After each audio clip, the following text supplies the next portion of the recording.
Cerita anak Cindelaras dari Jawa Timur.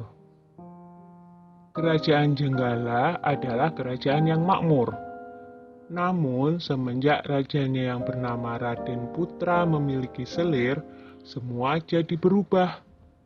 Kerajaan yang tadinya tenang, kini selalu bermasalah. Selir raja yang iri dengan permaisuri menjadi dalang semua masalah tersebut. Selir raja ingin mengusir permaisuri dari istana. Suatu ketika, Selir bersama tabib raja memfitnah permaisuri. Maaf Paduka, seseorang menaruh racun ke dalam minuman Selir.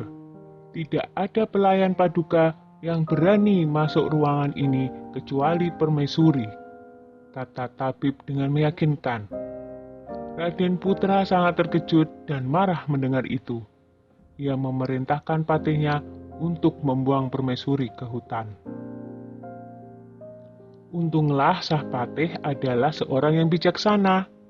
Ia sebenarnya tidak tega meninggalkan permaisuri yang sedang mengandung sendirian di hutan. Maafkan hamba permaisuri, hamba tidak punya pilihan lain, kata Patih.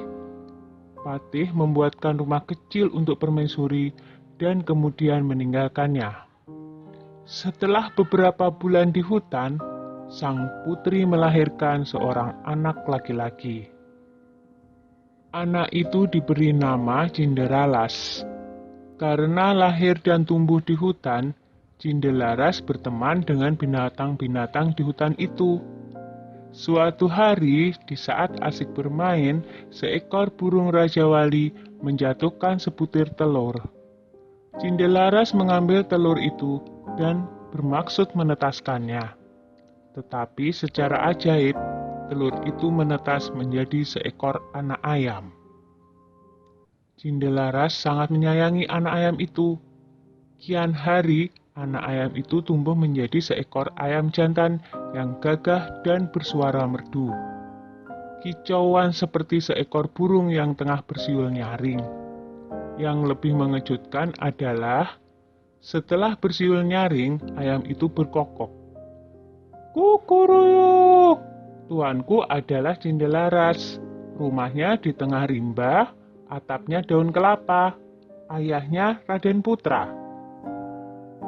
Cinderalas memperlihatkan ayam jantan itu kepada ibunya. Ibu Cinderalas yang mendengar kokok ayam itu akhirnya menceritakan asal-usul mengapa mereka sampai berada di hutan. Mendengar itu, Cinderalas bertekad mengungkap semua kejahatan Selir Raja ke istana. Aku akan ke istana, Bu. Aku yakin kebenaran akan menang, dan kejahatan akan mendapatkan hukuman yang setimpal. Setelah diizinkan oleh ibunya, Cinderalas berniat pergi ke istana membawa ayam jantannya. Dalam perjalanan, ada beberapa orang yang sedang mengadu kokok ayam mereka. Cinderalas kemudian dipanggil oleh orang-orang itu. Ayo, kalau berani, adulah kokok ayam jantanmu dengan ayamku. Ayam siapa yang paling keras suaranya? Tantang orang itu. Baiklah, jawab Cinderalas. Ketika diadu, ternyata ayam jantan Cinderalas berkokok lebih keras. Ia mengalahkan semua lawannya satu persatu. Ayam Cinderalas tak terkalahkan. Berita tentang kehebatan ayam Cinderalas tersebar dengan cepat, hingga terdengar oleh Raden Putra.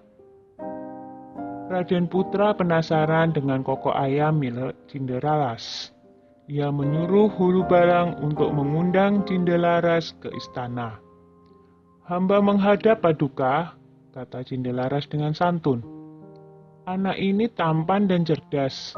Sepertinya ia bukan keturunan rakyat jelata, pikir Baginda begitu melihat sosok Cinderalas. Raden Putra menjelaskan maksud hatinya mengundang Cinderalas ke istana. Raden Putra menantang untuk adu kokok ayam. Cinderalas mau memenuhi tantangan Raden Putra dengan satu syarat.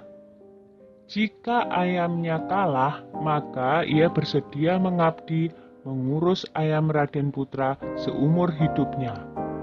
Tetapi jika ayamnya menang, maka setengah kekayaan kerajaan menjadi milik Cindelaras.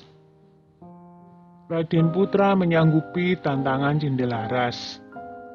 2 ekor ayam itu mulai berkokok. Ayam Cindelaras berkokok dengan sangat merdu dan lebih keras. Penonton bersorak mengeluh-ngeluhkan Cindelaras dan ayam jantannya. Baiklah, aku mengaku kalah. Aku akan menepati janjiku.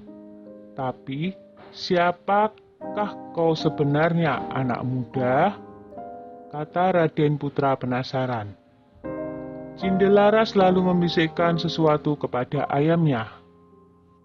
Tak lama kemudian, ayam jantan Cindelaras berkokok keras. Kukuruyuk, tuanku adalah Cindelaras. Rumahnya di tengah rimba. Atapnya daun kelapa, ayahnya adalah Raden Putra. Begitu berulang-ulang. Raden Putra kaget mendengarnya, lalu bertanya, "Benarkah apa yang aku dengar?" Lalu Cindelaras menjawab, "Benar, Baginda. Hamba Cindelaras. Ibu hamba adalah permaisuri Baginda." Bersamaan dengan itu, sang patih segera menghadap dan menceritakan semuanya. "Aku telah melakukan kesalahan," kata Baginda Raden Putra. "Aku akan memberikan hukuman yang setimpal pada selir dan tabibku yang bersekongkol dengannya," lanjut Baginda dengan murka. Kemudian selir pun dibuang ke hutan. Raden Putra memeluk anaknya dan meminta maaf atas kesalahannya selama ini. Raden Putra dan hulu balangnya segera menyambut permaisuri di hutan. Akhirnya, Raden Putra, permaisuri, dan Cindelaras berkumpul kembali. Setelah Raden Putra tiada, Cindelaras menggantikan kedudukan ayahnya dan memerintah dengan adil dan bijaksana. Dah ya cerita Cindelarasnya. Jumpa lagi.